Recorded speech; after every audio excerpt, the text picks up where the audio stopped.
Hello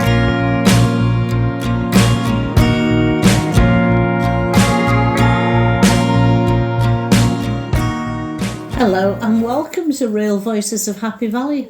We've had a couple of months off, haven't Yes, we? it's been splendid. I've stage managed at Knockengorrick Music Festival. We met up in Glasgow, went on to Orkney, had a great time there. We should talk about Orkney at some point. Yes, it's an interesting place. Yeah. We met up with Jack and Alex. Jack has featured on a couple of our podcasts before. We've also been to Wales. Conway. Yeah. Yeah. It's a lovely place. It was, yeah. Yes. Yeah. Camped in our daughter's camper van. Yes, that's absolutely right. And, well, who are we talking to this time, Liv? Here we are talking to Paul Weatherhead, a well-known person. He likes the strange, doesn't he, Paul? Yes, he does. He's a fan of the strange. Yes. He was in a strange band for 30 years, wasn't he? Which very famous. The Ukrainians. Locally. The Ukrainians, yeah. Yes, Yeah. Yes, they'd, a couple of them had started off as the wedding present. And I don't know whether they did it for a laugh, but they're of Ukrainian extraction, and did a few sort of punk songs in Ukrainian. Yeah. And it just stuck. They just carried on being the Ukrainians. Yes, they're a very popular local band. Yeah, that's right. Well, from Leeds. And and Paul joined them after a short while and played electric mandolin. But this is largely about his weird experiences of weird Calderdale. Yeah. He developed an interest in it as a child about the wild and wacky, and has now turned it into a couple of books. Yes. Okay. And songs. Yeah. So let's hear our chat with him. Maybe a song later.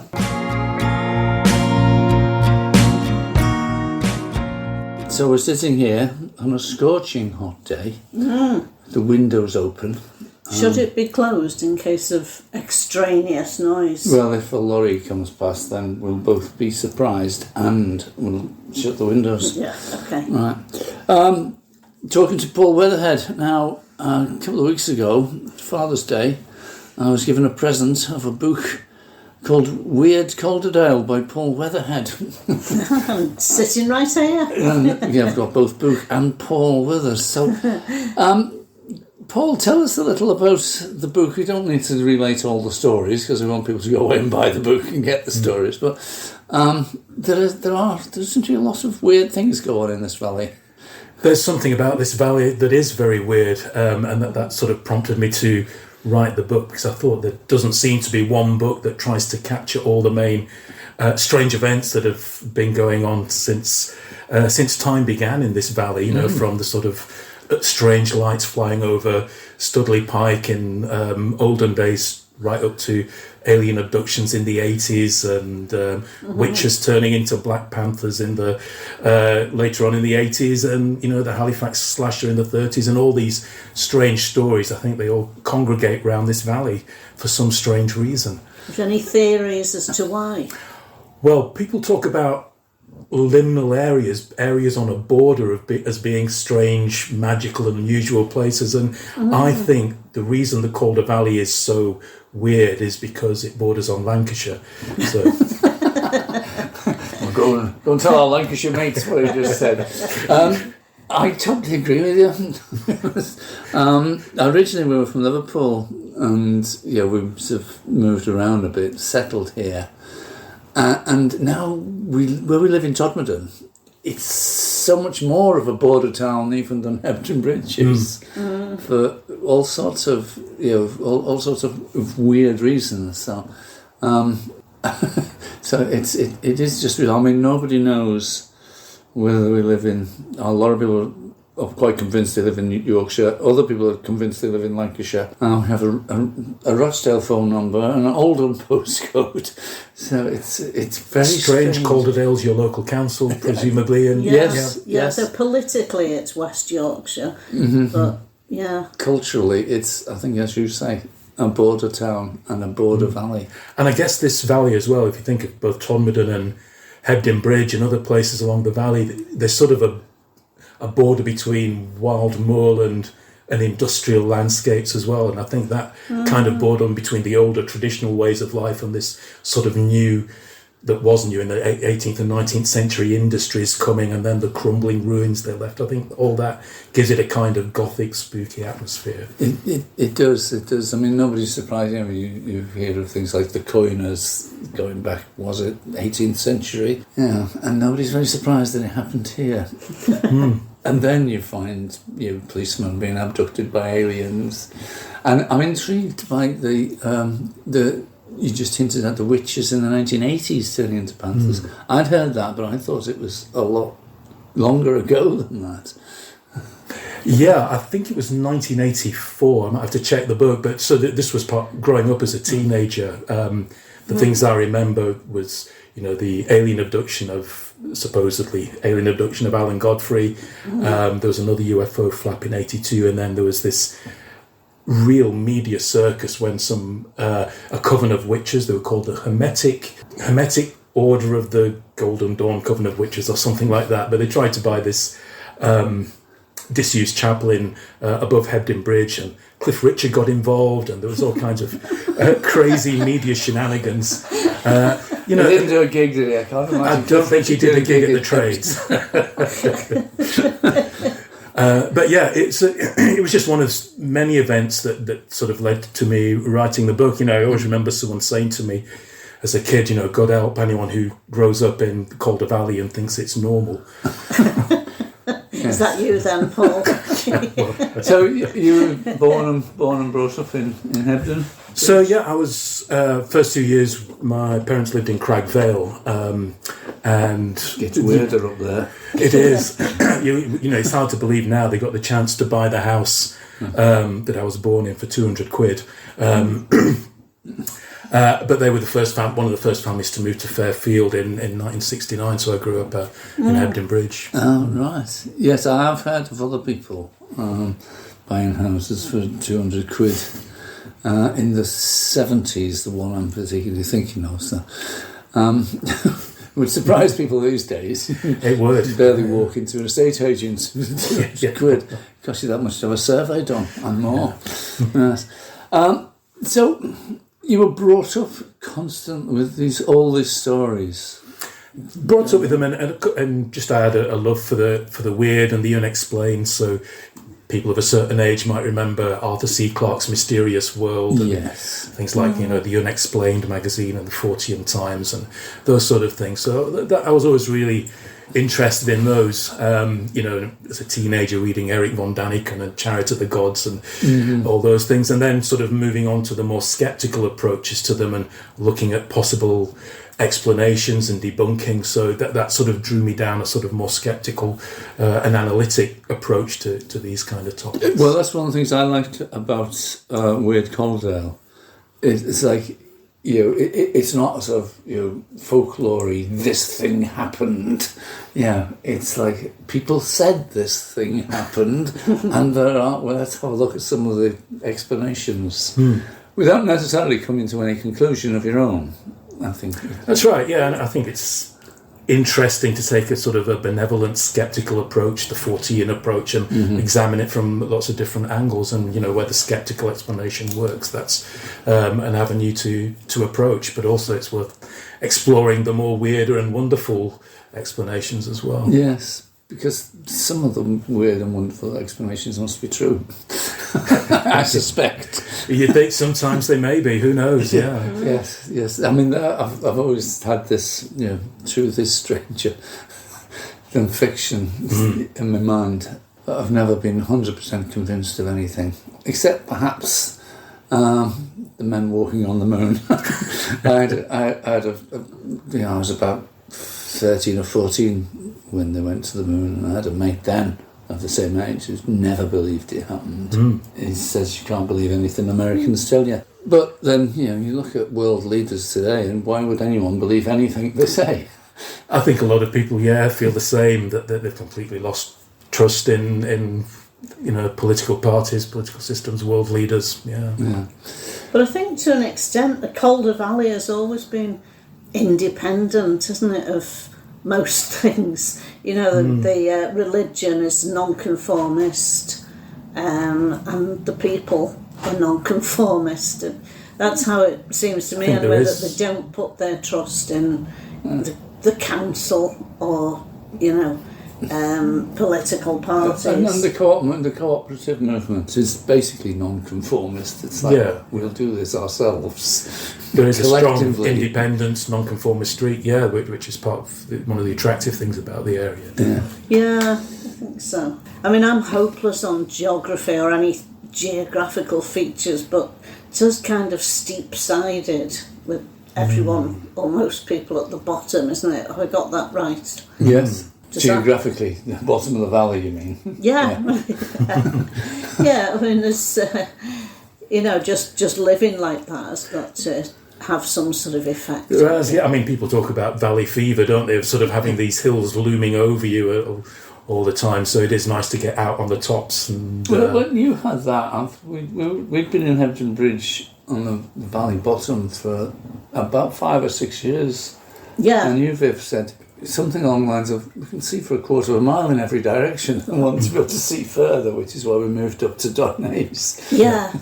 And look down on Hebden Bridge. And then after 15 years of that or thereabouts, we've got no corner shop. And it's an awful long, high hill up and down. And more for you further up. But many a heavy bag of shopping I've lugged up across the field and up the woods. Yeah.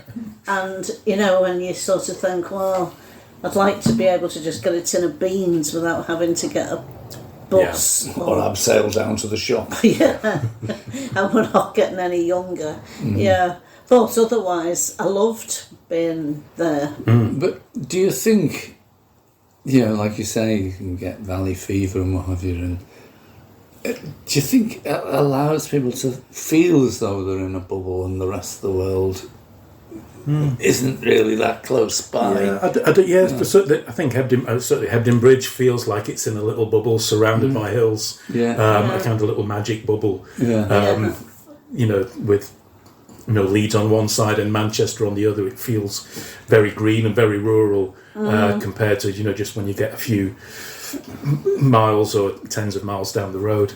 And again, that's another nice thing about Hebden Bridge and Todmorden and Mytholmroyd, that feel of being in a relatively green and hilly and beautiful place. Yeah, very much so. So going back to the book. So you brought up with all these stories and you want to explore them. I mean, where do you do your research? The first one I wrote, the first version of Weird Calderdale, which was 2002 or 3 or something like that, it was all mostly done in the library, so you had to go and get the microfiche out and sort of scroll through manually the old newspapers and things. And since a lot of old newspapers have been digitized, that's made it much easier, which made doing an expanded version much more possible. And so during COVID,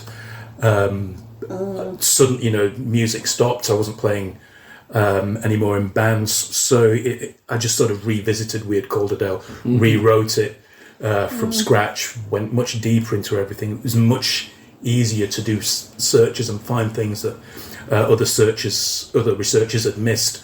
Now that newspaper databases were searchable, and so that along with sort of still going to the library and looking up old books and things, meant I could sort of put together a much expanded, much deeper and broader book. I've often wondered, when you're reading it and thinking, so and so said this in this Halifax Courier in 1933. You must have a starting point. You heard the stories and the rough dates, and then go looking for those newspapers and those dates. That's it. Yeah, it's a case of having those dates and then trying to expand it as new ideas come. You can sort of go down different, and once you get into researching something, especially the kind of stories that are in Weird Calderdale, little rabbit holes open up, and then you can pursue that, and that will take it in another direction, and the story seems to expand out and develop. That's one of the things that I really enjoyed about working on Weird Calderdale. That you take, a story like Tom Bell, the exploding outlaw of Hebden Bridge. You've got a folk tale, but then you've got attempts in the 19th century to find his hidden treasure, and people getting lost in the cave, and you've got how it sort of develops in all these strange and interesting ways. That's one of the things I was going to ask you. Have you explored the cave yourself? I've put my head in it. No one's that sure which is the real cave, and the descriptions that you get from early 20th century is that you go down and then there's a huge room and then people are lost in these caverns for hours on end, and supposedly it doesn't look like the cave that's supposed to be Tom Bell's cave now. It looks. No, I mean, have you been? No, I get claustrophobic, to be honest. Potholing is just one of the scariest things it is, you can suggest. And some of the stories, obviously, they sound like potholing rather than having a look in a cave. They do. There's crawling through on their belly through little holes, only to find a human skull in the cave. That's the kind of thing. It's the start of a weird movie, isn't it? It is, yeah. But strange enough, I'd watched the rest of that weird movie. Yeah. You've spoken to some of the people. Yeah, so the other is just to try and track down people who were involved or who knew people who were involved who are still alive. And so I managed to track down a few of those, including, the witch that we were talking about, Barbara Brandolani, someone who was involved with her, who was her scribe. He remembered a lot of details. I spoke to, if you remember, the Polish guy who was found dead on top of a pile of coal, Adamski. I spoke to his stepdaughter. He went missing just before his stepdaughter's wedding, so I managed to trace her. So there's little things like that where you can get, what people's real memories are of those, and that gives us, that must feel amazing. So it is. So I think I caught a lot of things that hadn't been written about before, and saved them from dusty oblivion. I was brought up with an Irish mother and lots of Irish family, so history is legend. Yeah, and it's storytelling is there, and one of my mother's phrases was, don't let the details of the truth get in the way of a good story. Yeah. It's all, every time she told a story, it's true, or at least true enough. And I think that's important for a culture. It is, and you've got to record those stories. Even if you're going to question them as well, it's important to give the story that you're going to be questioning or casting doubt on. It's saving the story, I think, is as important as in debunking it or trying to explain it away. Yes. I mean, I was talking to somebody about your book and in a pub conversation about Weird Calderdale. Nobody believes the Loch Ness Monster, but nobody wants it to be proved that it's not there either. And that's the attitude to a lot of stories like that. But it's very hard to prove a negative anyway, isn't it? Yeah. You can prove positive things. Which is ideal for the Loch Ness Monster. It absolutely is, yeah. And there'll always be one little hidey hole that they haven't checked, and that's where the monster's hiding. That's right. Yeah. And that's science as well. We read a thing about Einstein. What was he said? 1,000 experiments can't prove me right, but one can prove me wrong. Yeah. So nothing is definitely true. So so that's the science bit. But it's not the only book you've written, is it? No, and partly it was connected with the Halifax slasher story that I wrote about in Weird Calderdale. I sort of got interested in mass panics and that kind of thing. But so when needle spiking started becoming a thing a few years ago at the end of COVID, when people in nightclubs were suddenly feeling dizzy and passing out and losing their memory and waking up with a cut or a scab and rumours of people going around jabbing girls, I thought, this is the Halifax slasher all over again. This is a mass panic. And I started looking into it and found, that jabbing someone with a needle in a nightclub without them noticing is impossible. What was happening was that the victims were either drinking too much, or the booze was interacting with drugs, or they were having panic attacks. And so this sort of led to the creation of this myth, the idea that there's a guy with a syringe in nightclubs jabbing people. So, I started looking at that, and I suddenly noticed that this isn't new. There were cases 100 years ago, but then it was girls who were out at the cinema or shopping, unchaperoned, or on their way to work, would find themselves being jabbed supposedly by sinister men or women who the theory was were going to whisk them away to a life of depravity in a South American bordello. So it was it reflected society's fears about the role of women and the freedom of women. And I think the needle spiking and drink spiking things that we get now are doing the same thing. They're reflecting society's fears about women being out there independent and having fun. So it's a kind of, a folklore thing about the big bad wolf, the big nasty man with a syringe full of drugs who's going to jab you. So, needle spiking doesn't exist. It hasn't happened. No drugs have been found in any of the victims. No one's been charged with the crime. It's a modern delusion.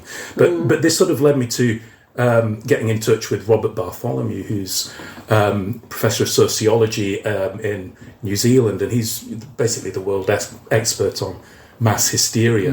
They don't like to call it that nowadays. They call it mass sociogenic illness or something like that. But I got in touch with him and asked him if he'd noticed it, if he'd heard about it, and he hadn't. So we sort of collaborated on an article for Psychology Today, and then for The Skeptic, and that eventually led to a book which is called Social Panics and Phantom Attackers, published by Palgrave Macmillan. It's really the first full detailed exploration of phantom attacker panic. So it looks at things like the Halifax Slasher, the London Monster, needle spiking, Monkey Man from Delhi, and all these strange, weird and wonderful phantom attacker panics where people imagine this assailant existing in the community and the community panics and all kinds of strange things happen and vigilantes form and society goes crazy. As a feminist, it's not passed me by that the advice to all these women is stay in. Don't go out. There's something very, patronistic, I suppose, about, women need extra protection in these spaces, and, there's something anti-men about it, as well as men as being this evil thing lurking with a syringe, jabbing women for no reason, because the women aren't assaulted, they aren't robbed. They seem to be jabbed for no reason other than to make them nauseous. That's not what's happening.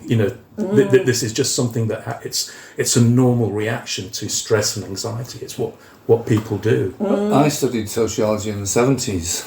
Stanley Cohen, Folk Devils and Moral Panics. That's right. And there's another one about the police and the amplification of drug use, which was moral panic about the drug pushers. The reality being, for most people who are sort of having a bit of weed anyway, you get a little bit off your mate. You don't go to somebody who then tries to get you onto heroin straight away. I mean, the idea that drug pushers would give away free samples to children, I think, it's so ludicrous that. But that was a sort of a folk devil that was amplified in the media for a long time. Right. Okay. And you've got a new book, Christmas present book. My new book. It's called Phantoms of Christmas Past, which is published by Six Books, and that looks at panics related to ghosts, because throughout the 19th century and early 20th century, when rumours of a ghost occurred, people would descend on that house or that location, and they would often be not very sober, and it would lead to this kind of working class impromptu party stroke ghost hunt, where they'd sort of frighten each other, they'd scream and run around chasing each other, and there'd be thousands of people descending. Everything would get out of control, the police would lose control. And at the same time, you might get you had this practice called playing the ghost, where people would throw a sheet or some other elaborate luminous costume over their head and then hang around in a graveyard and spook people. And these led to panics and gangs of vigilantes roaming the streets. So this strange pastime of playing the ghost, pretending to be a ghost and scaring people at night, it just made me think that no one's written about that before, so I've focused on looking at those kind of panics that happened over Christmas. The way it works now is because we've got TV and the internet, people watch those most haunted type shows, but in the days before that, it became a community that people just gather there, have an impromptu party. But it was also the middle class, and the press were very dismissive and haughty about it. They just saw working class people having this impromptu party, pretending to be ghosts and scaring each other, and it was a huge shock to them, and it led to all kinds of crazy situations. So it's a bit like the book's a bit like Weird Calderdale, but for Christmas. It sort of focuses on the stories, the folklore behind them, how they spread and became a hysterical mass panic, and what sort of happened to the characters involved. So it's not based on. There's a couple of stories from Yorkshire, but it's sort of UK. Yeah, so it's not specific to Calderdale this time. It's also, I remember looking for aliens when we were kids, about 11 or 12, and spaceships were landing all over the place, allegedly. And it was just after, it was during the space program and things, so it was in people's minds. And never saw anything. But once we went into the woods looking for ghosts, and everybody saw something. If you go into the woods at night looking for ghosts, you're going to see something. And you're going to hear some strange noises. Yeah. Mainly because you don't usually go into the woods at night. Yeah. What did you see? God knows. But before we finish, you mentioned music earlier. I first knew you as a musician. Some of your own songs. And then you were in the Ukrainians for quite a while. Yeah, 30 years. Wow. That long? That long, yeah. Right. And are you back doing music again, or is that something that is gone, or you're on a break from? Or? Possibly you could say I'm on a break from it. I still play a little bit, and I still do the odd sort of what do you call them, comic horror songs in the odd cabaret. I'm not active in bands, so I played electric mandolin, the Ukrainians, for 30 years, so sort of toured around the world and everything for quite a long time. I played theremin in the Electric Brains, which was a Hebden Bridge based psychedelic band for a long time as well, and various other